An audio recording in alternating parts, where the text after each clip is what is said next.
wimike Yesu Kristo mu buzima bwawe akubera umwami.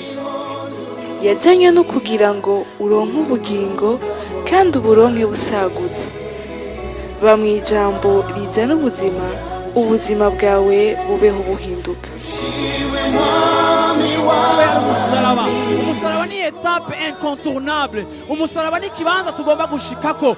Aho uri kuca hose nuti umwami ari kumwe nawe.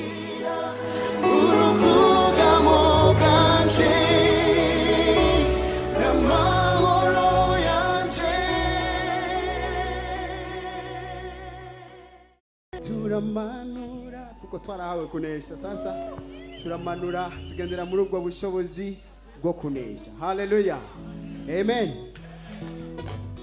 Turamanura imwe zose.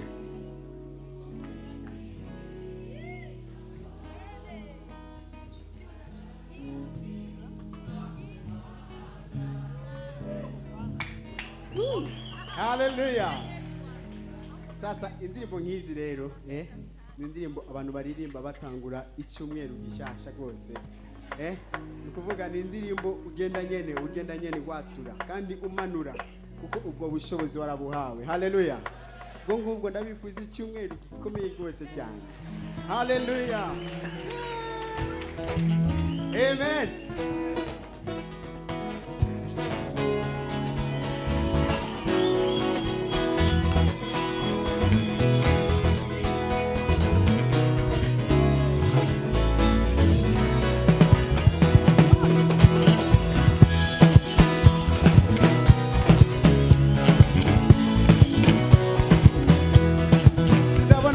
Abana bashaka kumanura.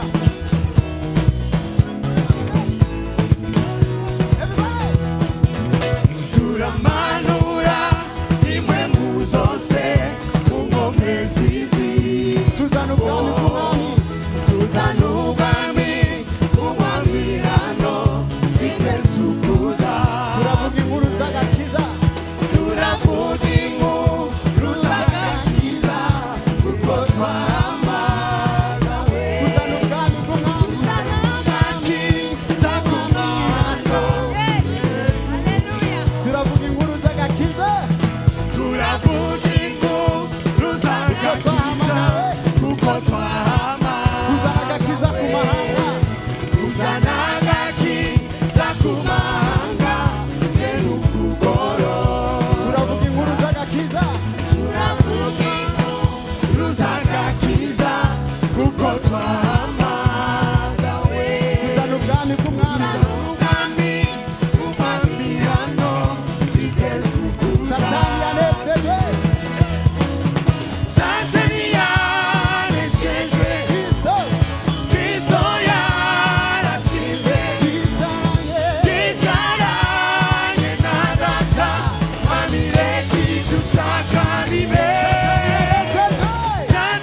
Haleluya. Amashyi menshi kuri uwo mwami.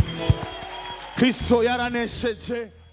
Nzogera kucyo yavuze, nzogera naho yambwiye, kuko Imana atari umuntu wibeshe. Tugende twese iyo ivuze, iyo ivuze biraba, yategeka bigakomera, nifite ijambo rya nyuma kuri nje. Nzogera kucyo yavuze, nzogera naho yambwiye, kuko Imana atari umuntu, si umuntu namba wibeshe. Iyo ivuze biraba, yategeka bigakomera, nifite ijambo rya nyuma. Tugende gutyo twese kuri nje. Nzogera kucyo yavuze, nzogera naho yambwiye, kuko Imana atari umuntu wibeshe. Iyo ivuze biraba, yategeka bigakomera, nifite ijambo rya nyuma kuri nje. Haleluya. Amen. Twese haleluya. Hallelujah. Cyane haleluya. Hallelujah. Imana ibaheze umugisha. Hariho umuntu umwe gusa ufite ijambo rya nyuma ku buzima bwawe, ibindi byose ni imigani. Hari ijambo ryo muri Bibiliya bavuga ngo mureke ibintu by'imigani y'abakecuru. Ibindi byose ni imigani. Imana nifite ijambo rya nyuma ku bugingo bwawe. Nkeneye ko tugendana tuvugane gutya gatoya tuvugane. Isi yuzuye ibiteye ubwoba n'ibiduca intege, umwijima utuma tutareba imbere iyo tujya. Nubwo bimeze bityo nzi neza icyo Imana yavuzeho, kuko ari nta jambo Imana ivuga maze ngo subiramo ngo isi yuzuye ubwoba n'ibiduca intege. Isi yuzuye ibiteye ubwoba n'ibiduca intege, umwijima utuma tutareba imbere iyo tujya. Nubwo bimeze bityo nzi neza icyo Imana yavuze, kuko ari nta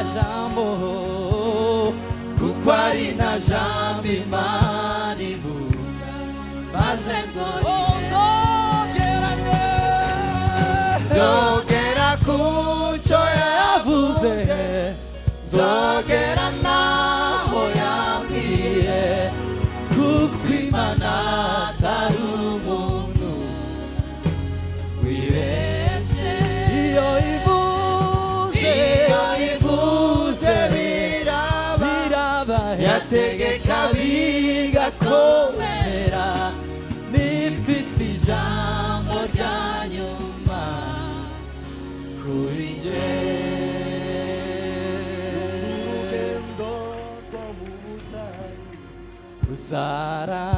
Ruzarangira igihe cyo gutungwa n'amanu kizarangira, nzinjira muri Kanani yanjye maze nduhuke.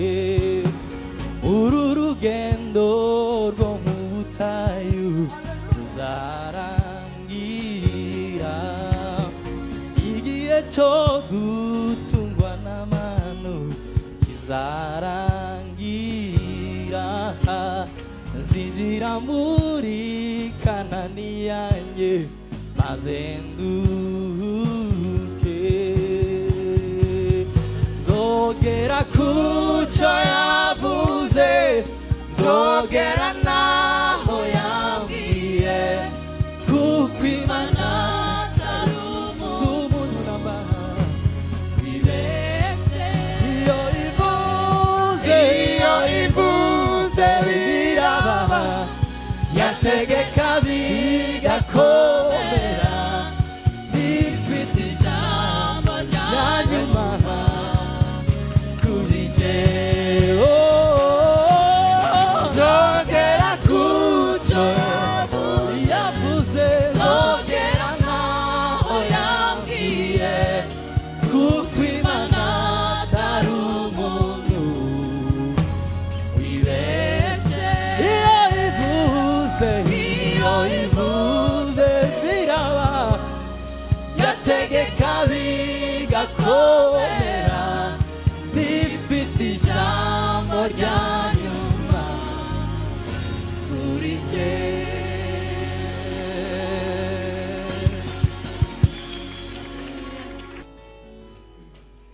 Amina, oh Amina, sifiwe Jehova.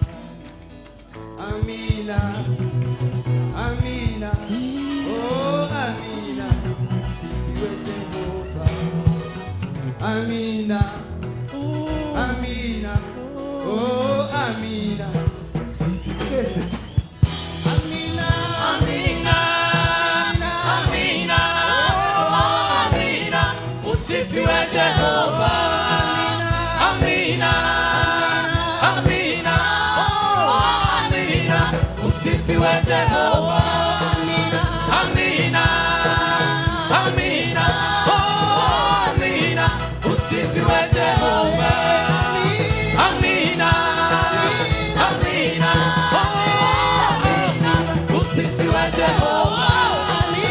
Amina, Amina, oh Amina, usifiwe Jehova.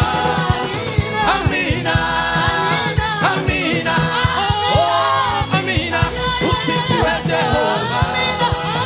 Amina, Amina, oh Amina, usifiwe Jehova. Amina, Amina, oh Amina, usifiwe Jehova. Amina, Amina, oh Amina, usifiwe Jehova. Amina, Amina, oh Amina, usifiwe Jehova. Amina, Amina, oh Amina, usifiwe Jehova.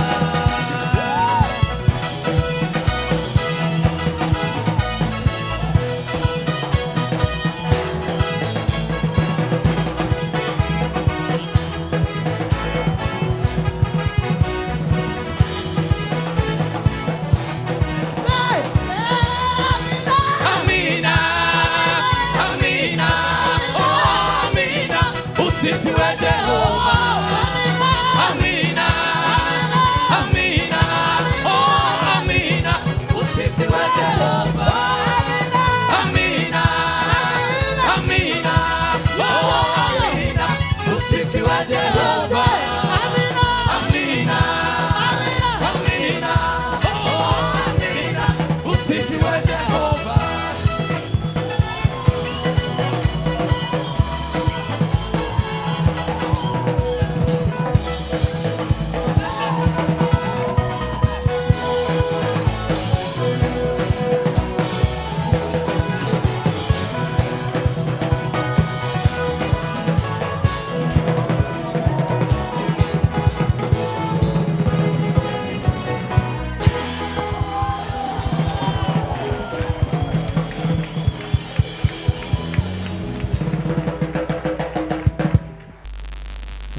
mbere turashimira Imana ko yaduhaye igitondo cyiza kuba ngaha muri Life Center, ishengero dukunda, ishengero ry'Imana kandi naryo ridukunda rero tuvuze ko dukundana, abo byumva wenda bakwibaza ibindi, nta buryo tutokundana tuvukana, turi abana b'umugabo umwe kandi ari we se w'urukundo, nta buryo atora uduhereza. Rero ikaze yanyu turayishimiye, kutwakira mu binezererewe. Imana ya Aburahamu namwe ibibahezagirire. Mbere y'ibindi novuga, murashaka kunyemerera Imana yo tukayishimira tuyikomeye amashyi, ariko yoyo kabisa. Mwami Yesu ahabwa icubahiro ku mirimo myiza akora. Okay, reka dusome ijambo ry'Imana. Ninde afite ikirundi agisoma neza nk'umugamba? Nibo bazi ikirundi cyinshi, koza bavuga ngo abagamba, ngo umugamba. Ikirundi kijya cyaruguru kabisa. Naho icimboco yo kirimo ibiswahili hamwe n'ibifaransa n'ibindi. Umuntu ashaka kuba afise Bibiliya y'ikirundi, arashaka gusoma, abimenyereye yova hasi nkamubwira hasoma.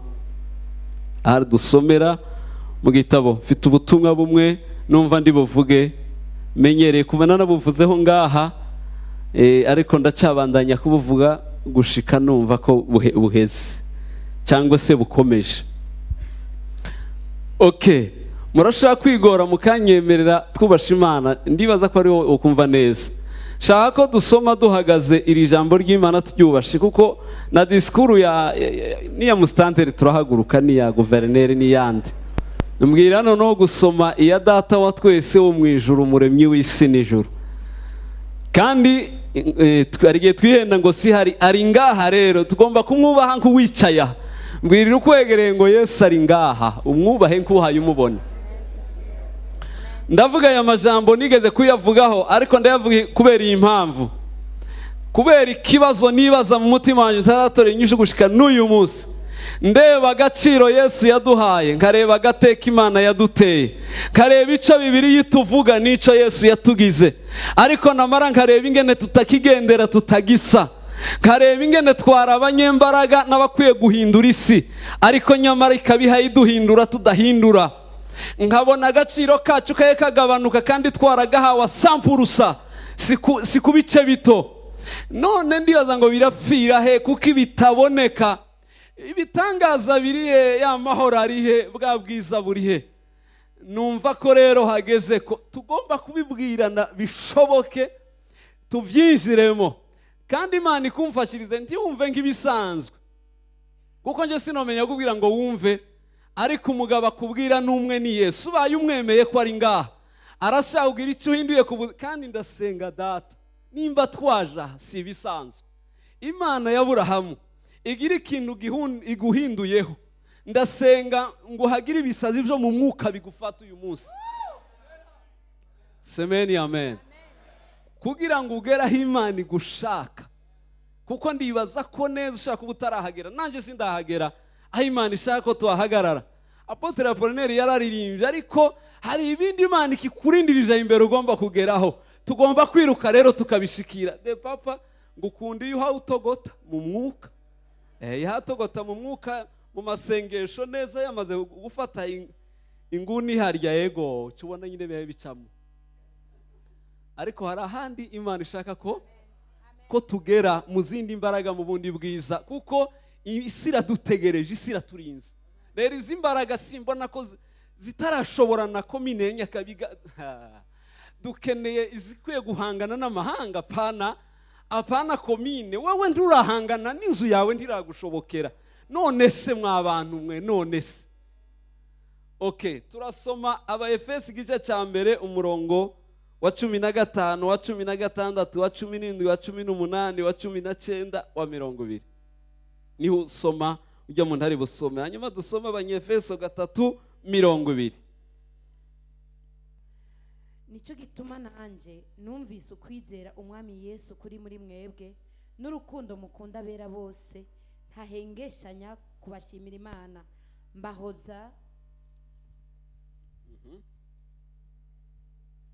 mbahoza mu kanwa uko nsenze yego ngo imana y'umwami wacu Yesu Kristo Yego. data wa twese w'ubwiza ibahe umutima w'ubwenge no guhishurirwa mu kuyimenya ngo amaso y'imitima yanyu yihweze amaso y'imitima yanyu yihweze kugira ngo mumenye ibyo mwizigizwa mumenye ibyo mwizigizwa no guhamagara kwayo ibyo ari byo no guhamagara kwayo ibyo ari byo mumenye n'itunga ry'ubwiza bw'ishamvu ifise mubera mumenye ubwiza bw'itunga ifise mubera mumenye n'ubwinshi buhebuje bw'ubushobozi bwayo ikoreshereza muri twebwe abizera mumenye n'ubwinshi bw'ubushobozi bwayo ikoreshereza muri twebwe nk'uko kwagukora k'ububasha bw'ubushobozi bwayo kungana uko yakoreye muri Kristo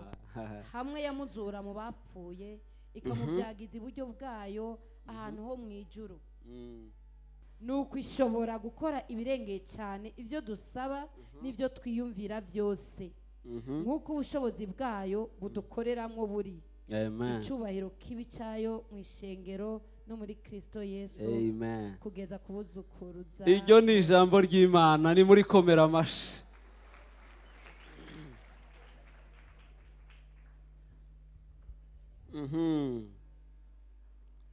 Okay, Mwami Yesu mfashe kuvuga ibyo ushaka mu izina ryawe, urahari abyumve.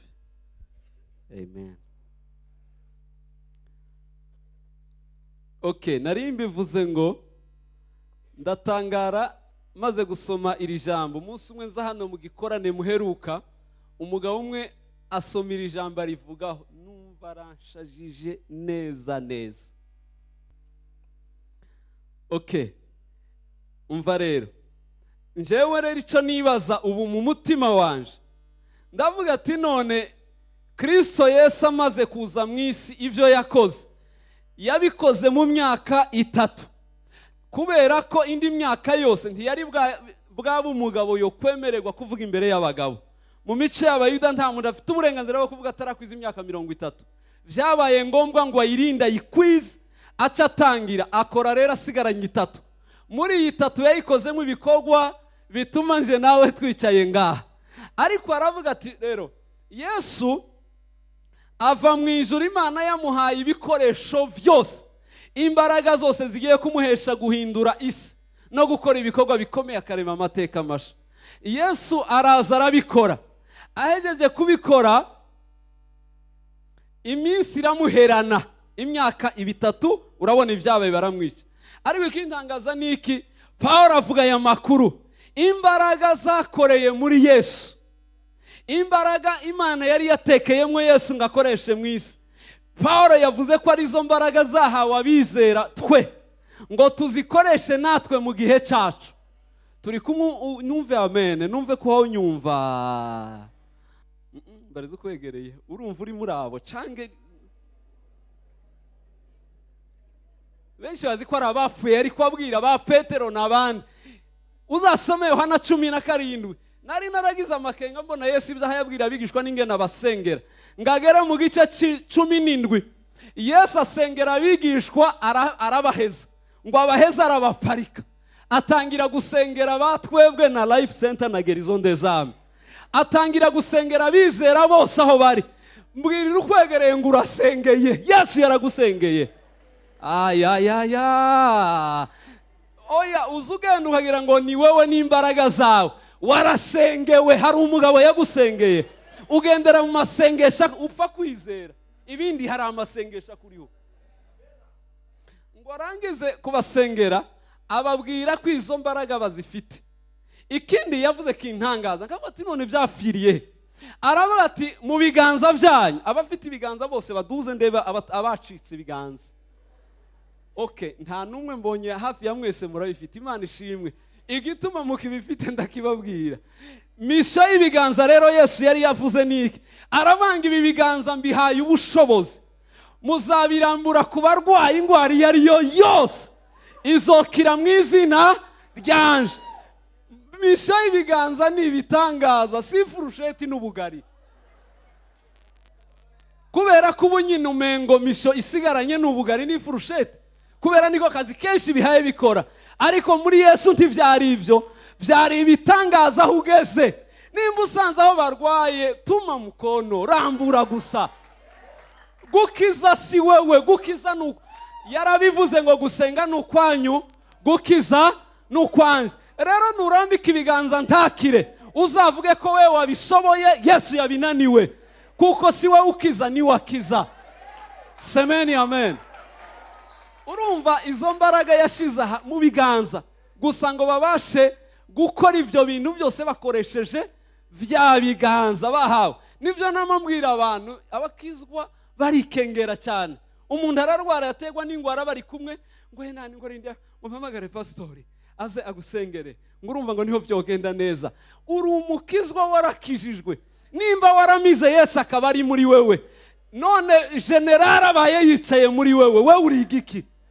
Hanyuma aho yari kumukubitaho ibiganza agatangira gutabaza amahanga, hari umwe yaje yiruka nsangaho narindi ngo ngigeragezwa mfite ngo ntaho rishobora ngo bambwiye abapasiteri ngo nk'abatatu, ngo ari kumwe meje guhamagara ngo ni Edimo Kivuye, ngo wakabiri ni wewe, ngo hari nundi bambwiye ngo none rero ngo bambwiye ngo deliverance murayishobora, murashobora ngo gusengera ikibazo, ariko umwe ntiyo bishobora, nabahamagaye ngo mugihurire ko mwese niho bica bishoboka, komba spirituel ikomere niho bica bikunda, ariko umwe ntiyo bishobora. Ndamwatiye reka ngusengere nje nyene, oya aravuga ngo ntibishoboka, oya vraiment nkwiye kubahuza kabangahe bene uko nti none uratugabura gute, ntoya mucamura none nkabo ese umwe arafata igice cya ruguru undi afata igice cepfo kugira ngo ubohoke.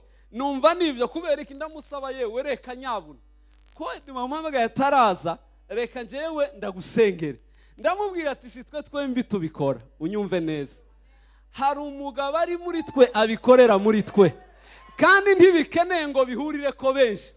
Umwe gusa wenyine arahagije kuko ni Yesu. Yesu uwo wenyine arabishoboye, turamutse gusa duhamagaye. Ngerageza kumwigisha injiri zose ndazisoma kugira ngo abe nk'uworoha yemere, bifata umwanya muni vraiment yananiye. Araro ngoke ngo ngayisenga ngo ariko ngo niko numva ko ari byari byiza byari gushoboka, ubundi ndageramiwe. Icara wowe tuza. Ndagerageza kubanza kumupompamo amajambo ngo ahore abanze yikuremo abapastori benshi, mu bibanza byabenshi ashireyo Yesu gusa. Ngo arangije araruha aranyemerera, aracara turaganira musenge. Sinasenze iminota irenze 15, umwanya muto mubwira Yesu, ndamubwira ati ntavyo nopfa narashoboye, nta n'umupastori wundi yo bishobora. Wewe reka abantu igituma utakize wirutse inyuma y'abandi. Ndamubwira ngo yamaze abakozi b'Imana bose, igituma nibo waravye bituma bidashoboka. Bakure kwa maso urebe umugabo mwene Mariya, uraba uwo urebe icakora. Mbona aranyemereye turasenga, naratanga Imana yo mu ijuru. Sinana senze birebire kuye ko yaravyimvye n'amaguru, mfata ku birenge ndasenga. Mu minota mike umuntu yari yakize, n'ubu yararengo sindavyumva vraiment, ngo kuko nabona ari ibintu ngo nti wagwanye nabi, wayobe uko bazabarwana wowe gusuraba. Turi kumwe tuvuge amen. Okay, aho ni mubiga munyumve, nta kindi nimba warakijijwe ufite ububasha bwo gukora ibintu bikomeye ukoresheje izina rya Yesu. Nico gituma aho uzogera, hari umukenya ngo bigeze guseka, umuntu wese yacikana apfuye bajya gushira muri morgue, rindira ndamuzura. Agenda kuwa mbere ngo arazura biranga, abandi ati none se ukoze iki? Uwundi arapfa ngo apfe mu muryango, rindira bashize muri morgue. Ndaje ndamuzura, aragenda Yes arasenga birananirana, abandi none se uza biri gukoza abandi so ndushaka iki? Undi atoke none ko Yesu yavuze ngo dusengera abantu, njewe nasenze nimba atakize ni Yesu byapfiriyeho sinje. Uwundi ngapfa arasubira, yazuye wa gatandatu mu giturage, batangiye kwegeranya ngo baje kugira nta morgue yari ihari, baje guhamba, arabahagarika bagira bagende. Amurambitse ibiganza arasenga, barareba baseka, bari abahe baririra uwabo bararira. Mukanya babona umugore akanuye amaso agize acyararebye, acarahaguruka. Umunsi wo yahagurutse abantu batangira upfushira umuntu wese genda muhamagare n'akanani. Ubundi bari baramusetse bahinduye ikivume mu bantu bamuvuga ko ivyo agira atari byo. kubera iki ushiraho ibiganza nibadakira witahire hari wowe ngo barareho ukiza n'umwe ni Yesu wewe gusa uraba wakoze inshingano zawe ariko usanga ubwo bwamaza abantu bamagare pastor naka zubanza uhangane ubahamagare batabare nyuma ari ku rugamba urugejeje kure apana ko gakomye kose gripe niza ingonyi indiki Mana yo mwijuru we kubera kuba ugeze ahantu utavye urabona Imana yawe hayikora muri izo mbaraga bituma uyikekeranya ukamengo ntavyishoboye ariko ndabivuze ngo Yesu twizeye arashoboye arabishoboye kubikora muri twe. Okay, icyakabiri yavuze reka ibiganza nyuma y'ibiganza ibirenge ufite ukugura bafite ikirenge gikubite hasi isi yumve Imana ishimwe ko mutarayacika yaravuze ngo mbahaye imbaraga mu birenge byanyaha guhonyora inzoka na skorupio aho muzaca hose nguvu za giza hazitawazuru aho muzasanga muzahonyora muri iryo zina urumva n'imbaraga zigeze mu birenge Petero wazari zigeze mu ikoti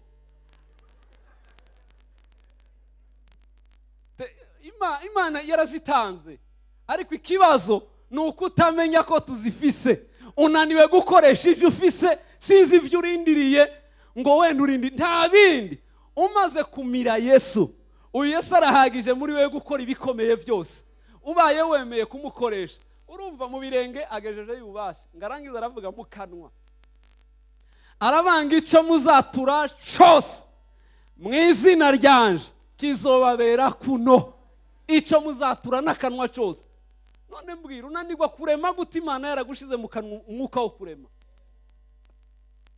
guhindura amateka ukoresheje ururimi rwawe namara nkibaza none izi mbaraga zose Yesu yavuze yatuvuzeho ko zitagaragara abakizwa ni benshi ariko ubu bubasha ntibuhaye buboneka none ikibazo kirihe dukora iki kugira ngo bihinduke nja gusanga gusa ikibazo aho kiri mu ishengero kutamenya ko izo mbaraga twazihawe ziri muri twe barashaka kugira umushikiranganje utabimenye usoga umuri umunyagihugu yerera buyenzi nahe muri za rugombo na zande kuko nduramenya icyo wagizwe ariko perezida kugira ngo abe perezida aba perezida kubera ko yamenye ko yamugizwe kandi gituma muba suko babivuze nuko yavyemeye kandi yahejeje kuvyemera arabigendera yahejeje kubigendera bicika ubuzima autorite saba yimuha ni wayiha power buryo bubashagira saba nyagihugu babumuha arihesha agaciro akabugira wenyene none atabugiza akaguma ari mayibo ugasanga president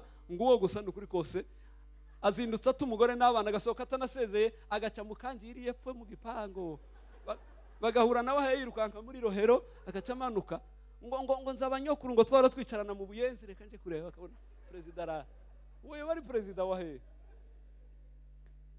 no umukecuru wo mubona wese yo mukura ku bupere yo bumukuraho kuko ntabukwiriye ntiyamenye ariko ugomba kubimenya wamara ukabigendera nshatse kuvuga iki imbaraga zose twarazihawe ziravyagiye muri ikibazo nuko utamenya ko twazihawe nico gituma Paulo yageze aha hantu araturika Paulo ararira arafukama aravuga ataho bigeze reka mvuga nsengera abayefeso naratangaye arababwira ati cyambere nasanze kwizera muri abambere uko babavuze nasanze mwizera Kristo icyakabiri nasanze mwuzuye urukundo rwo gukunda abera ariko nyuma y'ivyo ndi ku mavi ko ndabasengera mwaba Efeso ng'Imana y'umwami wacu Yesu Kristo ihumura amaso yanyu yihweze mubashe guhumuka amaso y'imitima mumenye ubwiza bw'initunga Imana izaragabera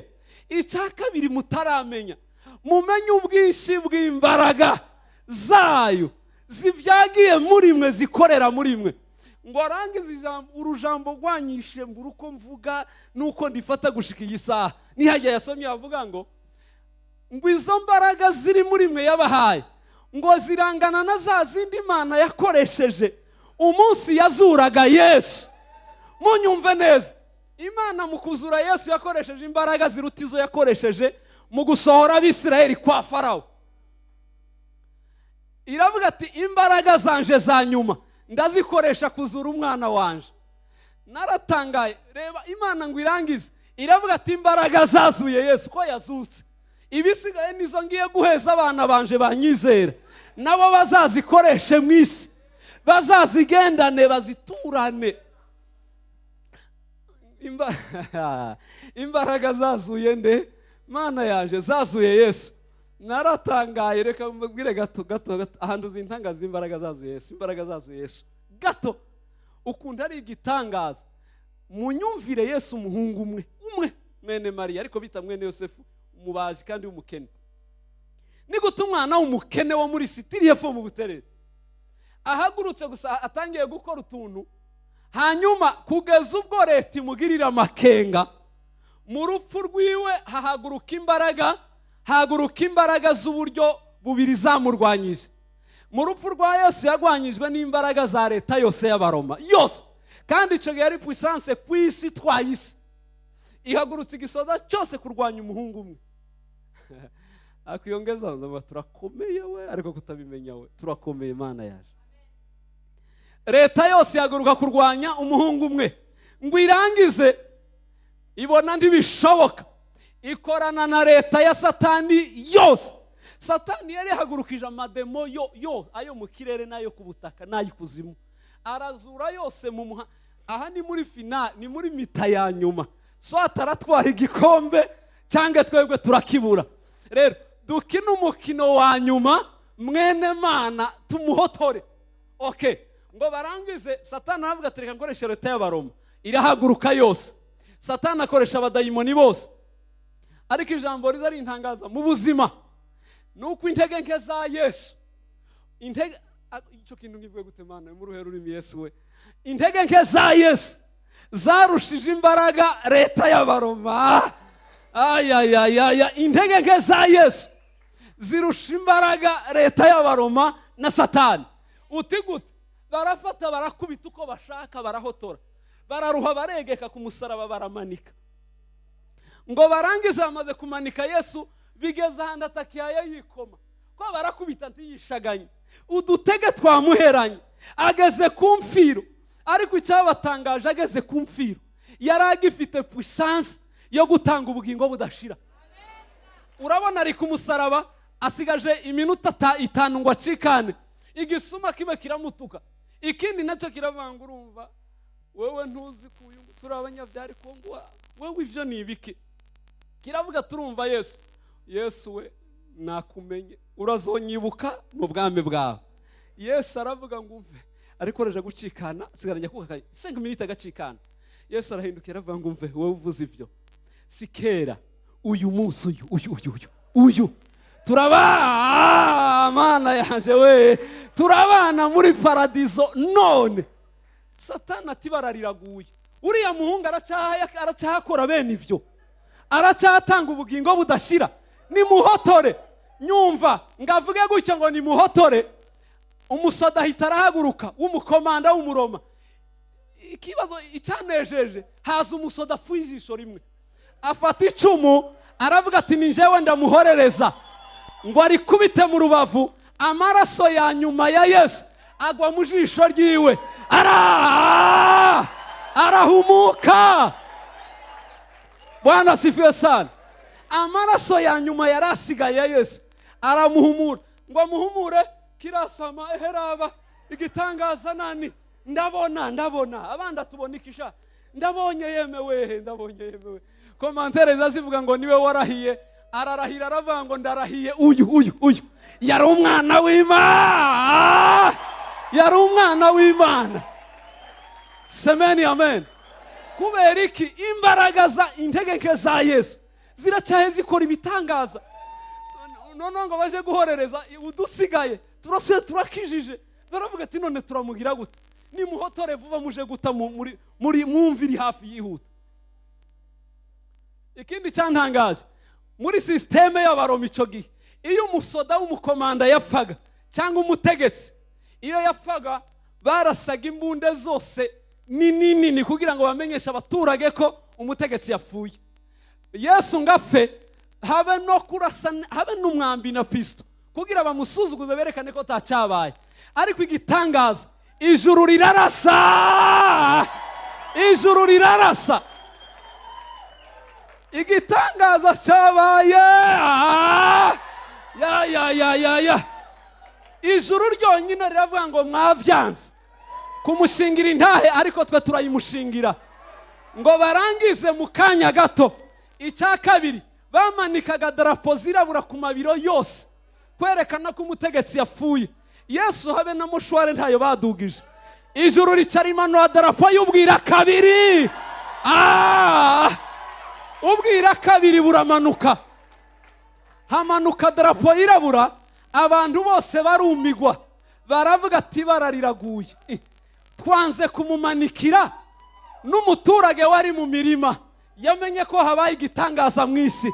Ngo babaze amakuru, baravuga ngo ni isaha Mesiya yacikaniyeho niho bwabwira kabiri bwagize gute, bwamanutse.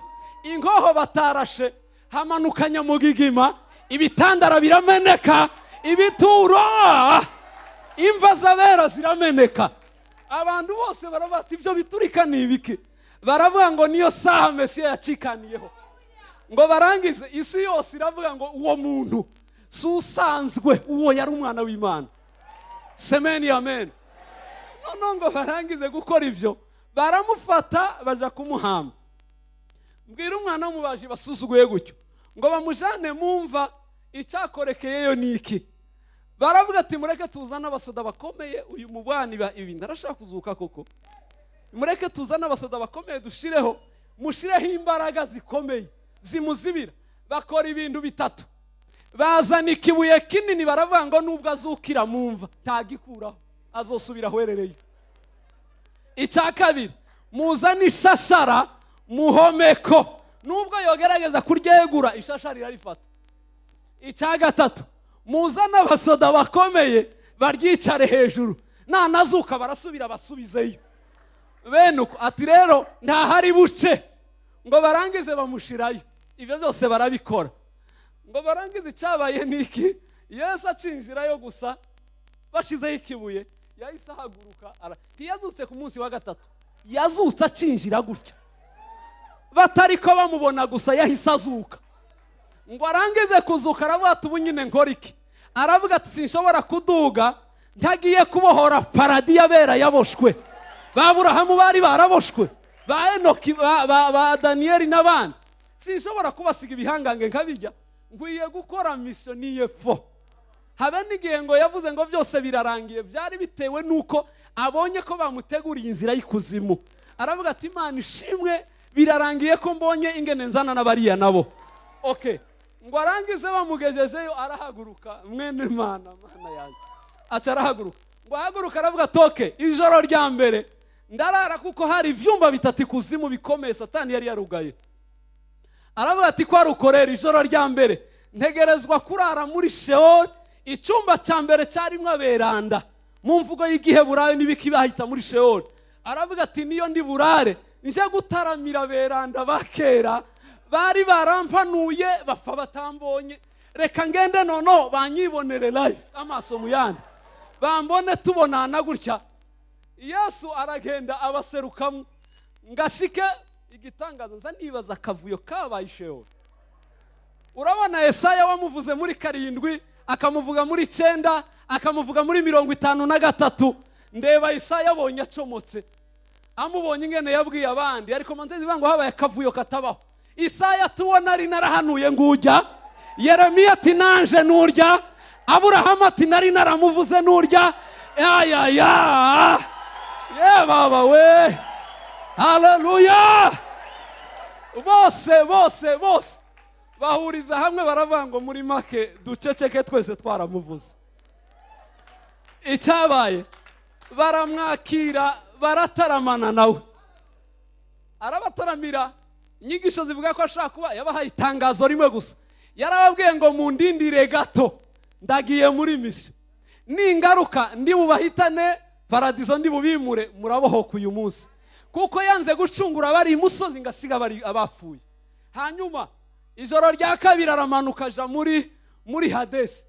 Mu cyumba cya kabiri cyarimo abanyantegenke bose, abanebwe kizigenza wabo yari Kayini niwe shefu wabo bose bari baryamye muri ico cyumba ngo abaseruka bose bamubonye barumigwa bakorwa n'isoni habura n'umwe yo muhangara ngo amurebe baca barunama bose isoni ze nicyo gituma biriba ngo abanyabyaha bazohunga atawubirukanye barunama bose ngo bunamara bareba arabatangariza itangazo rimwe arababwira ngo mwanze kwizera Imana mw'isi y'ababaho ahasigaye nimurindire gukigwa kw'iteka nta mbabazi zanyu ziriho murindire urubanza rw'iteka ngatangazwa n'aya makuru yamaze isi n'Uburundi n'abantu bamaze amafaranga yabo baja gusengeshereza babo bapfuye ngo niho bashobora kubasengeshereza ngo bakava muri Hadesi na Yesu yagezeyo live amaso mu yandi arabibonera ananirwa kubacungura yabashitseho none amarundi azotuma bacungura ngo ubwo bayatanze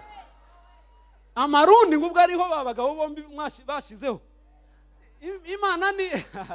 Imana nibona inoti ya ruje ivuge ngo yego nibaveyo vraiment nani nibagende tibikunda na Yesu yageze yarabasiga babwira abantu kuri ko nyuma yo gupfa nta mbabazi gukorera Imana n'igihe ukiriho nyuma Bibiliya iravuga ngo ndi Imana y'abariho si ndi Imana y'abapfuye uwapfuye nabi yagiye uwapfuye neza yatashe semeni amen ngo barangize amaze kubatangariza iryo tangazo arabasiga ararengana aja mu cyumba cya gatatu muri Teritarusi ngo ashikeyo icyabaye niki asanga niyo biro ya Satani niho yari yicaye kizigenza fete yayikoze abadayimoni bose bavyinye imizika yose yabahenze ko asize amanitse Yesu yamwishe rubi yamuhemuye ati none rero nimwiga n'insinzi bari mu nsinzi bikomeye Satani yicaye hejuru kuri podium nyine ko baravyina isinzi ry'abadayimoni bamutazira igihe bagajeje imizika hagati abona mwene Mana araserutse abona araserutse ku irembo agiseruka gusa imbaraga ziva mu maso ye ziramuturira Satani aratembagara imbere y'abayoboke be ngo atembagara imbere yabo bose barumigwa bibahe gute afandi yabahe gute ngo bahindukire bose barevye iyo yarevye babona igitangaza cy'ibitangaza babona umugabo w'abagabo babona araserutse bose bamubonye ubudayimoni bwose chini ya ulinzi bwikubita hasi ngo bwikubite hasi bukaza burebera hasi turebe ko afandi yeguka tureguka ategutse nda kundi duhereyo twese icyo yakoze niki Satani araboroga ari hasi aravuga ngo mwana wisumba vyose winyica rubi ndabizi icyo ukeneye ndabizi ko ushaka ifunguruzo za rupfu na kuzimu ayaya ndabizi ko ari icyo ukeneye arazifata arazimuha arazimuterera kuko ntiyamukoraga mu maboko arazimuterera Yesu arazifata ngo azifate Yesu aramuraba aramubwira ngo rindira urubanza rwawe ruragutegereje Yesu arahindukira arasohoka Satani asigara yihungura ivumbi n'ubudayimoni bwose ati barariraguhena none turagira gute Satani ati nta kundi dukomeze nubwo nyine bibaye uku nta kundi vyuriya nta ubizi iyo tubona twamuhejeje ni haba yaduhejeje niko bimeze ibya Yesu Mana ya nabizera niko iyo uzi ngo Satani yagushoboye nico gihe cye cyo gutsindwa iyo ari kwitegurira insinzi kuyigina nico gisoni zazimukora nico gituma Imana itazigutabara vuba vuba irarinda ngo abanza ategura insinzi mugihe ahayavuga ngo namuhejeje aje kumaramara vya nyuma atazosubiramo semeni amen nico gituma bera bose babona itabatabara vuba ikarinda ku munota wa nyuma abanzi baba batangiye kubishima hejuru Imana ikavuga toke aha rero ndaje ku munota wa nyuma Mana yanje mpoberera ukwegereye ngo ndirakureka ndiyabivuyemo ndiyo nabikora insinzi yawe iri ku munota wa nyuma kubera ko wizigiye niko arwana ntimurabona ikintu kiza kibabaza ku isi namenye uzarebe ekipi yo zakinye ekipi imwe ikareka iyindi ikayitsinda yamara igatangira kwigira nabi. Okay, ko twamaze kubakubita bibiri nta ngorane, intsinzi ni gwacu agira na uzarebe iyo hasigaye iminota 15 barya bakongera vitesi y'ibisazi bagakuramo icyambere, bagira gucya gakuramo icya kabiri, hasigaye iminota 3 bagateramo ikindi. Aba bantu bazaba barakurutwa nuko bataba banatsinze na kimwe. Aba bantu bagendana umubabaro urengeye wabarya. Iteka mu mateka maze kureba muri Bibiliya nasanze ariyo strategy y'Imana. Satani irakora ukagira ngo noneho yabaye umwami w'isi n'ijuru, ukagira ngo ndetse Imana noneho yaranafa Imana umengo yarasha nikize ntikinabona, ikayireka kabisa. Satani igakora igagukandagana ikagira gute Imana hayina habari. Satani yevuga toke ejo nzagahotora, ari kurira kwararira umuntu mu gatondo impundu zikavuga. Ku munota wa nyuma bijya yagize Yesu nibyizi tugira, urabona himureka ku munota wa nyuma Yesu akaruwakarira amosozi yamanuka. Iyo Imana toke kugezaho sasa ngiranze naho benshi bazashaka iseruke nta kiraba, iseruke iza abandi bakaboroga nta naho baragera. Rindira wowe komeza. Turi kumwe tuvuge amen. Okay, icyo ndashaka kuvuga cyane ni iki, nuko izi mbaraga zose zakoze ibi mu rupfu rwa Yesu. Imana ihejeje Yesu arazuka, asanga bajya bera arabazukana. Sinje bivuga si koma ni Bibiliya bivuga, iravuga ngo uwo munsi ngabashitsi benshi babonetse i Yerusalemu, ahitana bera bose arabajana. Reba barya basoda, ikinezeza niki muruke rero umunsi yazuka haza marayika uyu agituruka mu ijuru ahuha impwemu ye ayitumbereza iyo Yesu kumva ya Yesu. Abasoda bahunyiriza icyarimwe batemba bose bagwa hirya ya ryabuye. Ngo arangize marayika araza, mu Giswahili azavangwa kaliviringisha rirejiwe, aritera isabatu riratembagara rigwa hari. Ngo arangize Yesu aragenda aryicarako, aravuga toke icyari kizibiye Yesu kimbereye umugisha, mbona aho nduhukira ndacicareko ndebe ingene Mesiya ari busohoke. Yicara kuri cya kibuye, abasoda nabo baraho bahwereye uzitiro bisa no kugagara ririmo nkakoma, byose byavanganye bagagariraho kugeza ubwo Yesu yagize gute arasohoka muri yamva, kandi yasohoka wenyine, asohokana n'isinzi ry'abantu. Ngo arangize gusohoka abasoda nta makuru, ngo baje kwitera hejuru basanga ibuye riribereye hariya hirya, basanga ishashara yavuyeho, barebye mumva basanga ibihuzu byabo bamuzi nivyo biriyo, basanga Yesu nta urimo. Ariko ngo baje kuvuga baravanga ibyatubayeho, hari ikintu kitasanzwe cyabaye. Babaheza amafaranga menshi, urabiza abasoda n'amafaranga ntibaza bacana kure, basutse mu mafaranga polisi babiheze.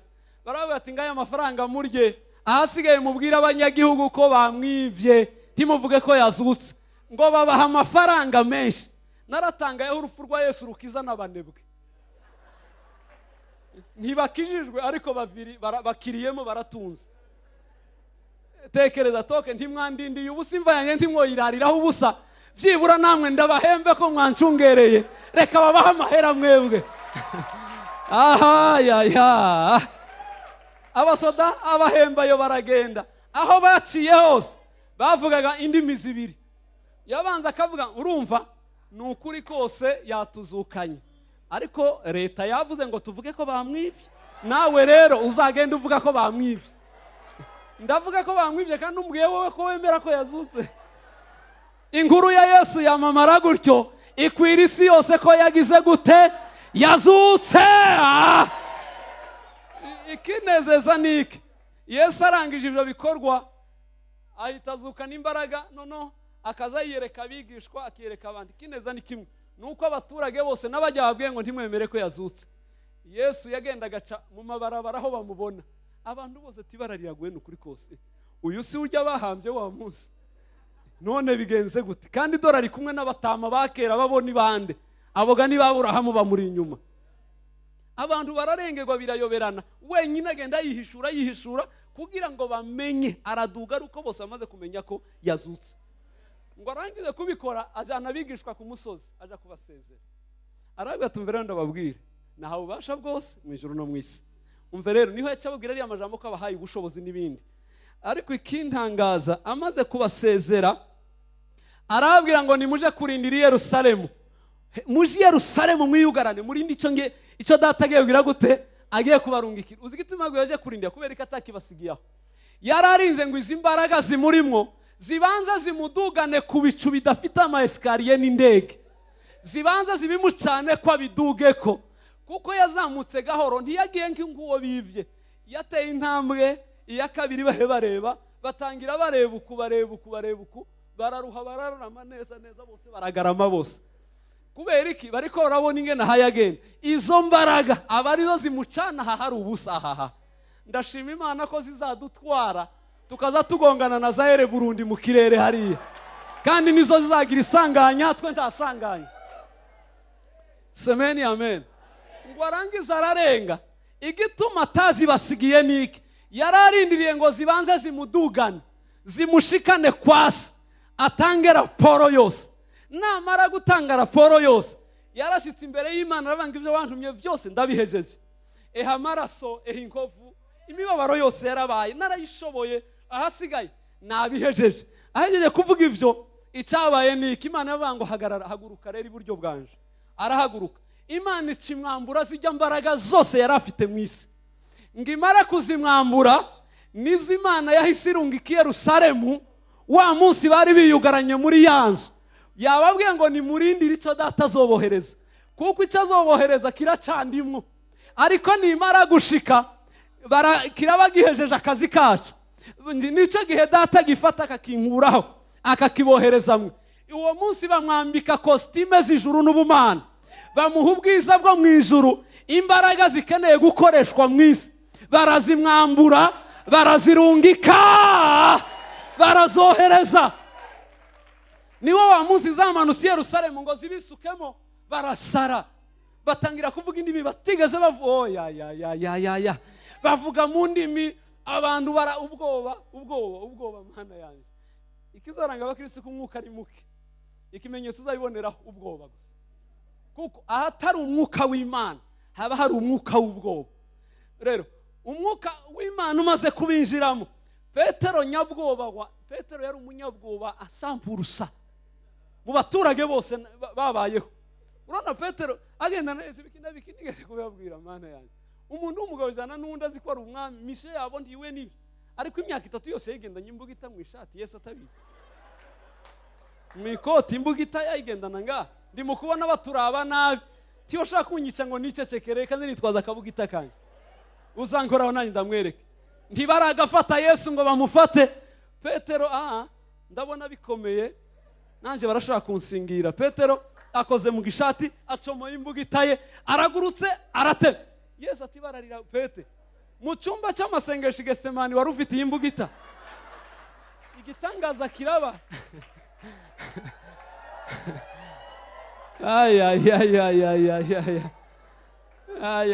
Mbwirira ukwegereye ngo imbugita shira hasi. Nuba abantu bananiwe kwizera, imbugita barazifise banze kuziheba kubera ko amakenga yanze gushira. Yesu arumiwe. Yesu ndiyatangajwe n'abamukubita kingene yatangajwe n'imbugita ya Petero. Bazura umwana wa Yayiro yarayifite, baje kuzura Lazaro yarayifite, baje Getsemani Yesu ati gitangaza kirabaye n'ukuri ko Petero inkota tazira titurwana bene ibyo we. Kubera iki? Bwari ubwoba.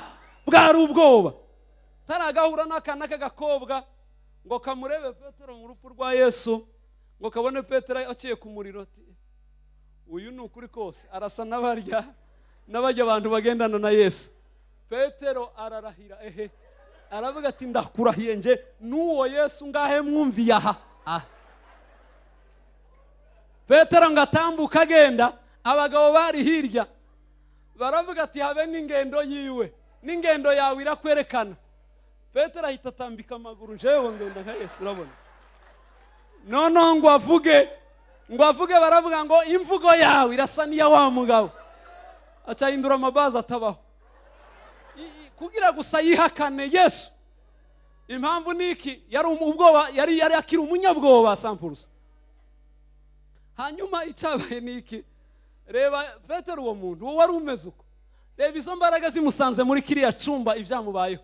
Petero yahise ahindukirana baravuga ngo umve rero avuga mu ndimi baravuga ngo bageze hagati aravuga ati yemewe sino kwihanganira ngaha mu cyumba we ndazivuga mu ibarabara dusohoke niwe wari wayoboye dusohoke tuzivuga mu ibarabara we igisagara cyose abandi ati n'aba bantu tugende nyaruka. Petero aramanuka azivuga mu ibarabara kugeza ubwo abantu bose bababonye umusururu w'abantu bagenda n'indimi n'ibiki barabara ryose. Abantu ati mwe mwaborewe saa 3. Petero ngo bamucokoza atego we mugize neza we nabuza abancokoza we nabuza abancokoza wewe bari mu gucokoza mu kabare nandi mu manza ngo uri umukizwa akatangira kureba hasi ngo wambonye muri ruwanje muri life center gusa kubera bahimbaza neza ibintu bene ibyo. Petero yarakeneye abamucokoza. Ikizakubwira ko umuntu amaze kuzura umwuka neza azayishimira n'abashokozi bya Yesu kugira ngo abone ingene abyinjiramo rero neza sawa. Ariko abandi azabinyegeza umwuka ntawe uracyari umunyabwoba. Ariko urabona Petero acarahagarara avuga ati mbere ndababwira ntitwaborewe amategeko y'abayuda turayazi ndi umuyuda sampurusi ntituboregwa saa 3. Ariko aravuga ati cyateye ibi byose mubona ibi byatewe na wa mugabo yemewe mbe ndababwire wa mugabo muheruka kwica we mukamuhamba Imana yamuzuye mu bapfuye araduga ari iburyo bwa data.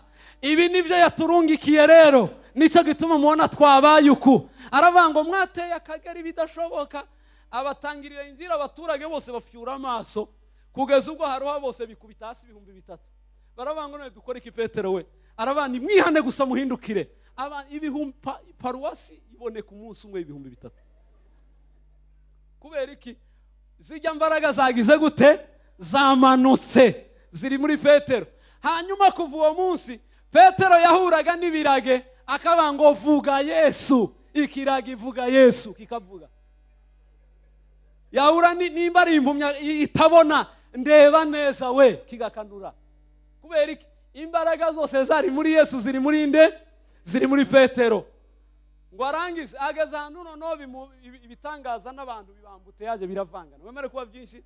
Icyabaye niki ahita aravuga ati noneho bigeze numva umwuka wagiye no mu ikoti vrema akazasigara gusa benuko bamwe igitutu cye kigakiza abantu abandi bagatwara impuzu ye bagakoza ku barwayi bagira gute abarwayi bagakira. Kubera iki zijya mbaraga zose zagize gute zamanutse.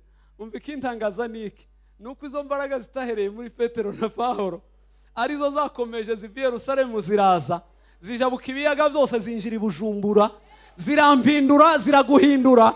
Ubu nizo zijyanye muri twe ariko kubera atamutwaro dufise kubera ko atabushake dufise kubera kutanabimenya zirapfuye ziraryama ntiziheze ikora vrema.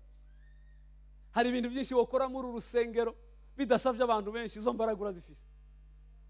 Ari izikoreshwa n'umwuka urazifise, ari nizo ukoresha ubutunzi bwawe urazifise, ari nizo ukoresha ubwenge umwuka w'ubwenge urashaka kubikoresha.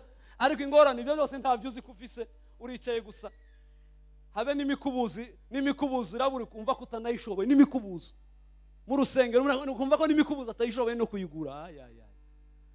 Ibafura ntuzi oya sinoyishobora ntayishobora. Muri wowe harimo imbaraga z'ubwoko bwose zituma woshobora gukora ibintu bikomeye. Semeni amen.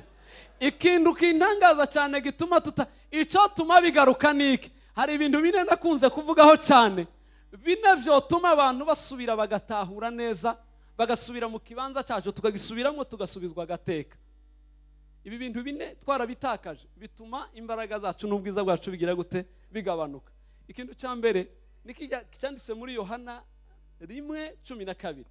Iyo umuntu wese amwe yavuze ngo abamwemeye bose yabahaye iki ubushobozi bwo gucika abana b'Imana. Okay, nimba rero waracitse umwana w'Imana ikintu natahuye twabuze mu rushengero autorite y'ubwana kwa data kumenya ko turi abana bisumba byose. Aka kandi usinzi ngene wocumva ngo ugitahane kumenya ko ndi umwana wisumba byose. Kandi nje ndavyemezwa n'umwuka w'Imana. Umwana wisumba byose araruta umwana wa Obama, president wa Itazi. Araruta na Obama. Nta muntu yo kwigereranya n'umwana wisumba byose. dufite agaciro n'amahoro none, kandi ubuzima bwacu ndibushira buzobandanya. Ariko inshuti za Obama n'abana be ubu barabizi ko icyubahiro cyabo gisigaranye imyaka 4 n'amezi n'imbarangahe ntayo nibuka, kikaba kigize gute cibagiranye 6 yabiragiye. Ariko iyacu tuva mu bwiza tuja mu bundi bwiza, birakura igihe cyose. Ariko abakristo bayobewe iki kintu ko turi abana bisumba byose. Abana bisumba byose twe tusiye turutwa n'abana babura amatare w'i Burundi apana wo muri mene nande se mene n'intara cyangwa ni wo muri etazi nyeta bene n'uwiburu akaturuta akumva amerewe neza ko umwana abura. Ariko umwana wisumba byose nduguza ikintu ugiye kuranga umwana w'Imana n'utuntu tubiri akwiye kurangwa n'amahoro yo mu mutima, kuko Bibiliya banga amahoro nzabaha si nk'ay'abisi batanga, ayanje n'isoko itemba idakama. Barangwa n'iki? N'amahoro. Mbariza ukwegereye ngo ubwoba n'ubwe ugira ubwoba bw'iki? Narabibabwiye abakizwa buzuye ubwoba, barahahamutse. Umenga iyo umuntu akijijwe aba yinjiye mu mugwi cyangwa muri systeme y'ubwoba, gutinya abadayimoni, abarozi. Nta kindi abakizwa bakibona n'abarozi n'utudayimoni. Ninde waguye ko dushinzwe gukurikirana iyo abarozi baraye? Nta kindi abantu bavuga okay ko ndarogwa kwa jina la Yesu. Sinababwiye abakizwa bose yoje kuryama, genda mu cyumba, apfa kwinjira mu cyumba cye ntazi ko hari ubwiza bw'Imana cyangwa tabuha, aca atangira gusa gukemea ku gitanda gishuka ikuvureri wo kagira Imana. Dayimoni mumvire mu gitanda mw'izina rya Yesu, amaraso ya Yesu. Dayimoni ninde yashashe dayimoni mu gitanda mwishuka? Ninde yaguye ko zazijayo? Iyo uzirukanye atazi hari urazihamagaye. Icyo nimba ntacyo waruzi. Nushika mu nzu yawe ukavuga umva icyatumye mbinduka, ugatazira akaririmbo ukumva ubwiza bw'Imana buraje. Mana ya nzogera kuca yavuze, nzogera naho yambwiye, kuko Imana atari umuntu ngo ibeshe. Umve none umaze kuririmba gutyo ukumva presence y'Imana mu cyumba, urasubira ukemeye ubudayimoni ubushaka yiki? Niba byara bawe ngo bamize mu kanwa. Ariko Mana ya munyumve, abadayimoni ntibazabirukanwa ngo nuko wabavuze, ahubwo bazabirukanwa niyo bumvishe ko Yesu ahari. Rero nushaka uvuge Yesu ntubavuge, baribwiriza kugenda utababwiye. Ariko nubabwira kugenda ata Yesu wahazanye ntaho baja. Niwumva mu nzu yawe hari ubwiza bw'Imana, tazira Imana, watura ibyiza ku muryango wawe, urema amateka y'abana bawe, uvuga insinzi waronse. Iby'ubudayimoni reka cyana na ibyo reka bimenye. Nayo abantu birirwa bahamagara dayimoni vira mu cyumba no mu kabati, muri dushe, muri saro. Beyeye Satana cyavuga tumve rero, ariko arahangana n'abadayimoni mu cyumba no mu dushe, toilette no mu kabati. Naye ni murungi kabangana uko baje guhangana. Ntashaka kugwanya mutariho kwa biteze jayo, kandi gituma biteze afise ubwoba. Ariko udafise ubwoba abadayimoni bashaka yiki? Baratsinzwe. Wowe gusa hamagara presence y'Imana, nimara kwinjira na Lucifer aragenda atawamubwiye. Ikibazo ntituzi imbaraga dufite. Umve, Imana data niyo nimero 1 mu byaremwe byose, Yesu niwe nimero 2, Muhemu niwe nimero 3, abizera ni nimero 4, Satani ni nimero 5. None umuntu ari munsi yawe aguteroriza gute? Ni ingazi. Data araha, Yesu araha, Muhemu araha, abizera baraha, Satani chini sana, urashaka no guhonyora ku mutwe. Ariko kubera ubwoba twaramudugije ari hejuru, umengo ntanakireha. Natwe tumaze kumurehesha na Yesu. Ni ibihangange bibiri bihanganye nga Satani nande na Yesu. Oh Yesu we, iki gihanga kinkurire. Yesu ndiyavuze ngo akigukurire, yaguhaye ubasha wewe kucikuriraho. Kugeza ubwo Yesu yavuze ngo sinje nzomubirukanira, mwebwe mbahaye ubasha bwo kubyikorera. Urabona umusoda kapiteni generale yahaye ingabo genda uhangana urasa, yamara gushika imbere y'abanzi barahagaze hajya yabwiye kuja kugwana, yashika akazamubwira urumva generale, umva hambira akagozi mu nkoho yanje iyo ngiyo uri iwawe, uzura kwegagira amasasa asoke, ndi ku rugamba ariko ngaherasa wewe, sivyo iyo mukureka mutamugasho cyangwa sinzi iyo mufungira. Bamaze kwizera kuri ingabo baguhaye n'inkoho, ugeze kuri fro rasa gusa, iyo nkoho ninde utayifite yarakirijwe, umaze kumwakira arabiguha. Semeni amen. Icya kabiri kiranga umwana w'Imana by'ukuri, arangwa n'umunezero wo mu mutima udashira. Naho ubu nyine bigezweho twese ubu nyine ngo umunezero tusigaye tujya kuwushaka kuri Saga Plage, umugabo n'umugore sheri kuri Saga nani cyo kuryoherwa, ngo niho umunezero morale zigaruke, ngo umunezero ntuba mu nkoko no mu icupa, wacu cometse ahera hahera, n'abandi ngo tuje gusangira inkoko ngo dusubire dutwenge, mutwenge ariko inkoko zibonetse.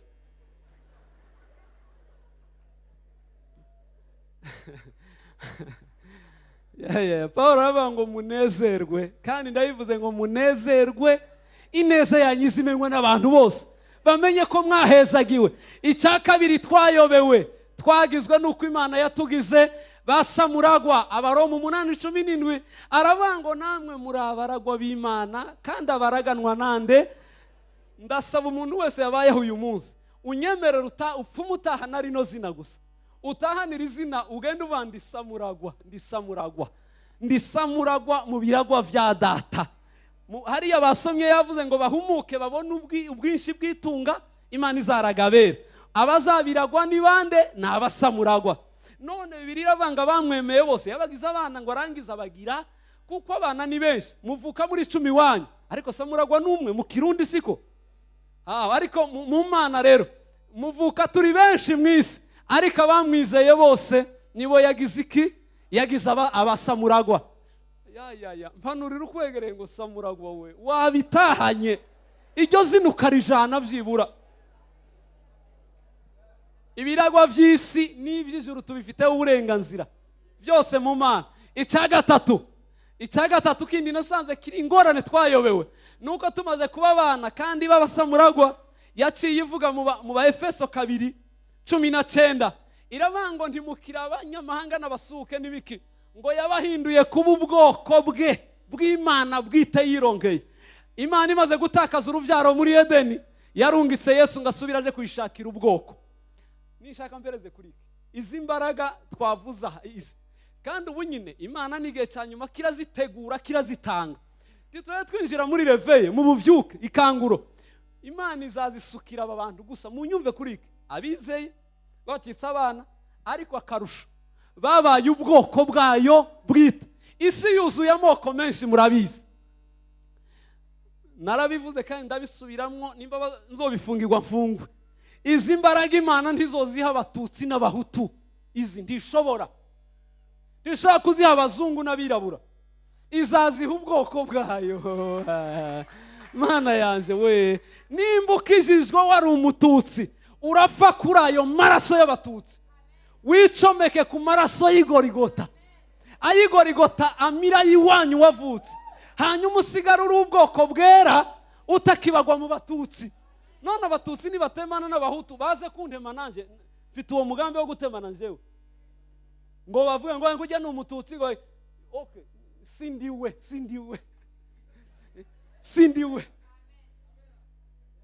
kubera iki? Nje ndi umukristo nzokwama ndiwe mu bintu byose gushitsa gupfa.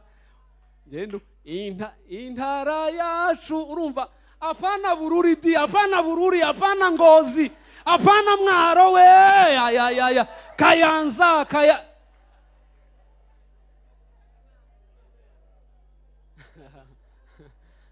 oya, abantu bacagana ngo jewe ngo umunyabururi, jewe umunyangozi, baranzi Kayanza abadandaza ba mbere bazi kudandaza. Ntitukiri muri abo, oya, turi ubwoko bwo mu ijuru. Icya kabiri, intara yacu irihe? Iri mu ijuru. Sinzirata Bururi, sinzirata aho navukiye, nzirata ko intara yacu arihe? Ari mu ijuru. Naho twamazwe nuko umuntu akajya mu rusengero turi abakristo twuzuye mpwemu yera ariko amoko yose aracyaryamye habadutse akantu gato tuzanga ingorane cyo gituma mu myaka ishize y'ingwano zose mu Rwanda abantu batemanye mu rusengero bene uko agace ndubwira ka wewe uri umuki yacareba gusa nimba arebye izuru cyangwa arebye iki akaca udupanga two ba Petero bose bari badufise akaca hindukira gatema none utemye gute mwene so umve nkubwire abo tuvukana ubunyine munyumve neza nk'ibyo bavuga ngo okay bakaba ngo nje na Pastor Marco turavuka iyo bari babizi turavukana 120%. Kubera iki? Kubera ko dusangiye umuhamagaro n'amaraso. Niwe mwene mama, niwe mwene data kurusha abo twose rimwe kwa data. Kuko barya n'abanyamubiri no begera cyane baranta mukaga. Icya kabiri habaye ingorane none ntimwamara hani Burundi ntibamaranye. Bavukana umuntu ari mu kwica mukuru we ngari hasigarana gatongo.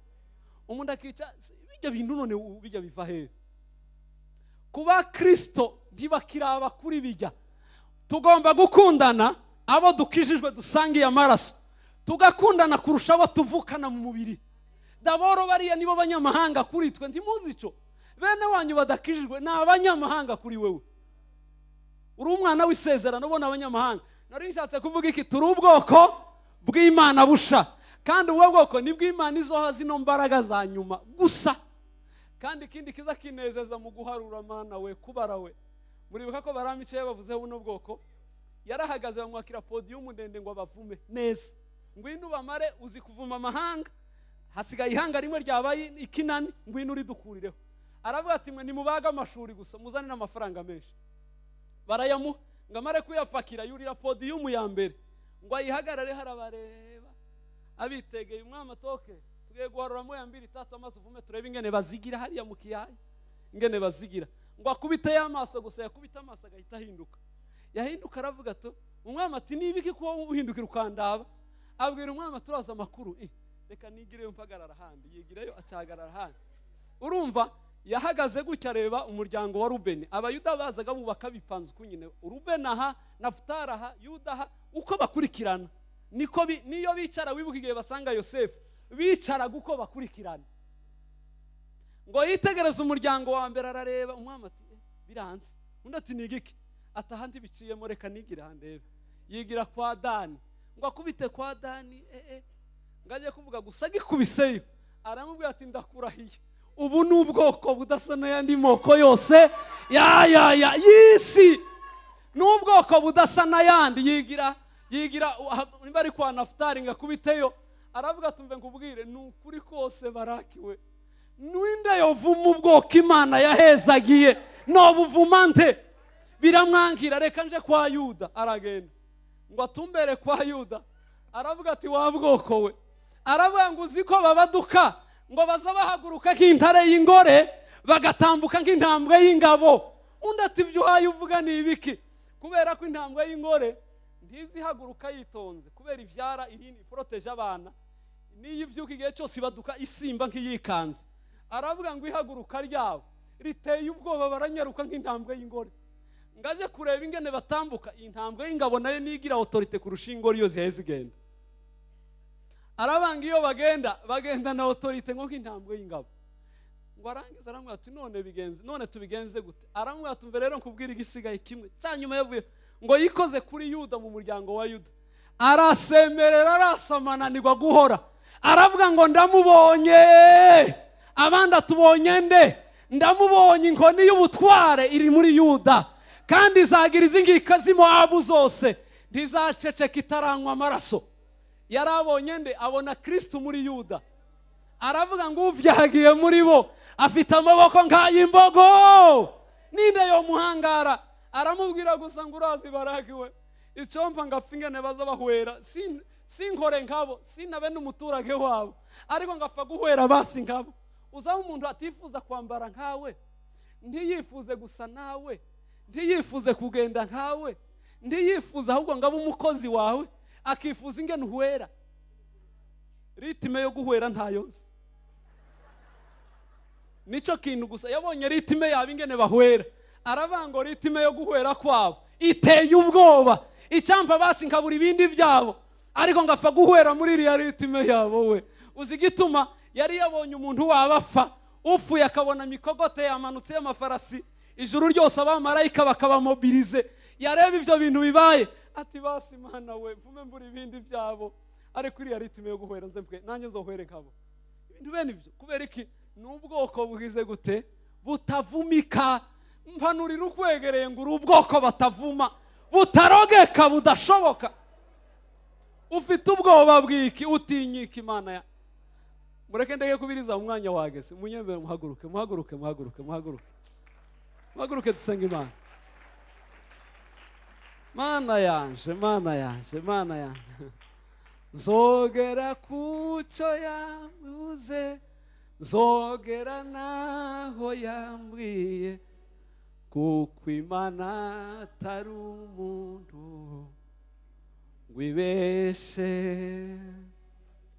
Iyo ivuze biraba, yategeka bigakomera, ifise ijambo rya nyuma kuri je. Umva ndababwire, tugiye gusengera isengesho. Ndasaba Imana ya Aburahamu yemeye ko Life Center ibaho, ivuka mu gihe nk'iki, yemeye ko Horizon des Âmes ibaho. Niduha imbaraga dukore ibyananiranye, iduha imbaraga izo za nyuma z'ubumana zikorere muri twe. Uhindura aho ubaye, uhindura ahakwegereye, uhindura iwanyu, uhindura igihugu. Amahanga aradutegereje. Nizo mbaraga zizatwara itorero umugeni wa Kristo, nizo kurya Yesu yagiye zizadutwara uko nyene. Abizeye abihanya bamwakiriye, ukaba wowe ukiri mu byaha bikikubosha uri ngaha, ndagusaba ikintu kimwe, uranyegera ngaha ndaje kurambikaho ikiganza. Nimba uri ngaha ukiri mu byaha bikuboshe byanze, ngwino tukurambikeho ibiganza uyu munsi ubu wa nyuma wo kubohoka ku cyaha. Nimba uhari uko ndaguhamagaye ndahejeje, ariko ndumva cyane umutwaro wanje ko dusaba izo mbaraga. Imana duhize imbaraga za nyuma, izo izari muri Yesu nizize muri twebwe. Umuntu akiri mu byaha yumva we bikimuboshe byanze kumurekura, wewe wiruka utambuka imbere kugira ngo uyu munsi winjire mu rugo, kuko we uracyari umunyamahanga, uracyari mu banyamahanga, nturinjira mu bwoko. Nimba ukiri mu byaha ngwino mu bwoko rero nawe uve muri ayo moko yamaze abantu, twinjire mu bwoko bw'abera. Umuntu akiri mu byaha yumva atarihana, ingo nawe winjire mu bwoko uyu munsi, ukugwe ko imivumo n'ibindi, uve mu bwoko bwa kera n'umunyabyaha. Umire umugabo w'abagabo, umwakire, urebe ibyo azogukorera mu buzima bwawe. Bariko baraza sinza akarimbo David ushaka gucishaho gato umunota umwe, gira dusenge ndabereka ingene turi busengeranire. Imana ya Aburahamu idusukeho izi mbaraga. Nutaha nimbara abarwayi uhura nabo, hitana izo ndwara. Nuca ahantu ugasanga hari ibibazo, hitana ibyo bibazo. Amateka y'iwanyu yanze guhinduka, yahindura urazifite izo mbaraga. Tangira uhanurira iwanyu.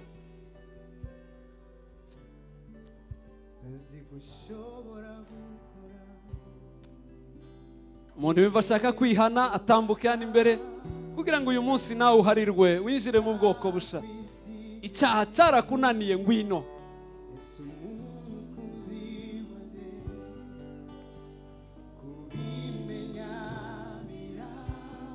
Ora ba symphony, ora ba symphony, uri mwiza Yesu.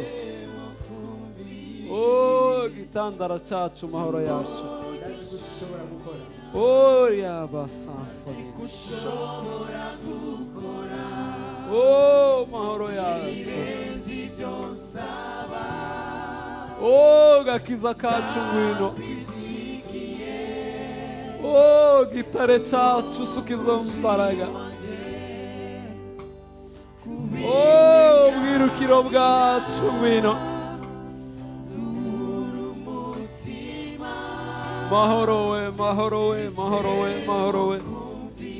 Mahoro yacu, mahoro yacu.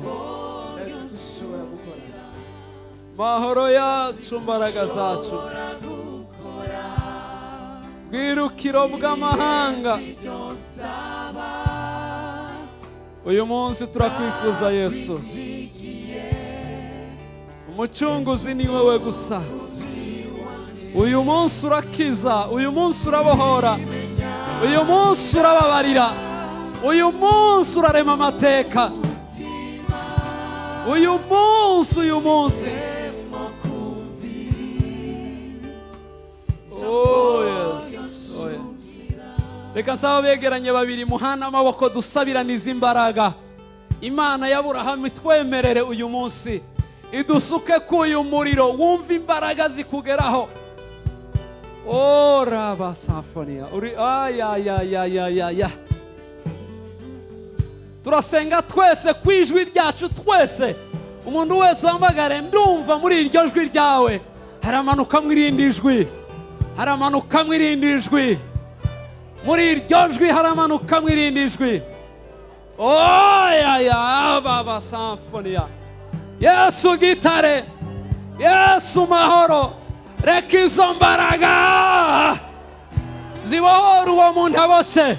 Ababoshe nibarekurwe, ababoshwe nibarekurwe, abarwaye nibakire gukira, abaremerewe baruhuke, abananiwe. Oya basamforia. Yesu mahoro yacu, Yesu mahoro yacu, Yesu mahoro yacu, Yesu bwirukiro bwacu, Yesu gakiza kacu. Kora kuri uwo muntu Yesu we. Urazi ingorane ye, urazi ingene abuze umwuka wera. Suka uruzi rw'amavuta, ndatura igitangaza. Imyuka y'imibi yose, imbaraga z'abazimu n'abadayimoni, ndakandagiye. Ndahonyora inzoka na skorupio, ndamanura umuriro wa Yesu. Umuntu yakira igitangaza cye. Urabereye Yesu, urabereye Yesu, urabereye Yesu, urabereye Yesu. Urabereye Yesu, urabereye Yesu, urabereye Yesu, urabereye Yesu. Oh, urakoze mahoro yacu. Musubiremo ngo Mwami Yesu, turihanye imbere yawe, turahakanye ibyaha byose, turakiriye Umwami Yesu. Ingo mu mutima wanje uzane n'ubwo bubasha, hindura amateka yanje, ndemera amateka masha, wandika amazina yanje mu gitabo c'ubugingo. Satani ndagucitse, ndavuye iwawe, ndemeye gukurikira umugabo w'abagabo. Yesu mfata ukuboko, tugendane muri urugendo gushika ndaruhejeje. Urakoze kunyemera no kumfata ukuboko mu buzima. Ndibaza ko hoboneka abantu babarera bakabakurikirana, byozoba byiza gukura mu gakiza n'ivyo mwizera. Bene uko cyoba ari ikintu gikomeye ngaha. Data, turakumanikiye amaboko, turakeneye igitangaza gishya ku buzima bwacu mu myizerere yacu. Unyemerere umuntu wese Mana y'Aburahamu, imyizerere yiwe ihinduke, yinjire mu zindi nkomezi n'ayandi mateka masha. Uduhindurire ubuzima n'amazina yacu, tubaye ubwoko busha ihanga ryera, tugenda n'imbaraga nk'iz'intare y'ingabo, muri autority ikomeye, uturwanirire muri byose. Reka nsabe twese Imana tuyikomera amashyi, impundu nyinshi. Oh Yesu, urakoze Yesu. Amashyi menshi kuri umwami wacu Yesu. Hallelujah. Hallelujah.